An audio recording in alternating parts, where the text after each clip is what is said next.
The body it's amazing. With all the foods and plants and the resources we have, if you know how to use them, the body will heal itself. And so a lot of, in homeopathy, that's what you're doing. You're giving it an instruction or a spark or an energy message to stimulate self-healing. And the healing is deep and very powerful many times. Homeopathy comes from homeo and pathos, meaning similar symptoms. Isopathy is same symptoms. So in isopathic medicine, they'll use like your own, they'll take like your own blood and use that to heal yourself. Allopathy is traditional Western medicine, and that is opposite.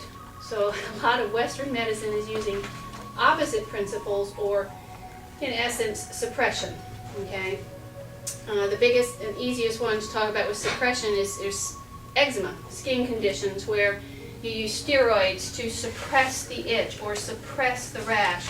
So it alleviates symptoms, but it does suppress. And it actually, over time, by continuing to suppress, will drive an illness in deeper. And so eczema becomes asthma, all right? And that's really not desirable. I've seen remedies, 10 minutes. My son, when I first got into homeopathy, and I thought, this is not real. It just can't be. And he had an earache, 10 o'clock at night. And he was flopping on the bed, he was whiny, pitiful, he was pulsatilla. And I went, yeah, okay, I'm going to prove this stuff does not work. So I gave him pulsatilla, looked in his ear, he had a terrible earache. And I looked at the clock. And I said, we're going to see. So he was miserable. 10 minutes. It was 10 minutes. He lay down and went to sleep and slept all night. And I said, wow, guess I didn't prove that. And because even antibiotics don't work that quickly. It takes hours, and it was 10 minutes. And the nice thing about homeopathy, and one of the greatest gifts that it gave me as a physician, was I started taking better histories, because it just looks at the person as a whole. Okay? And that is just crucial.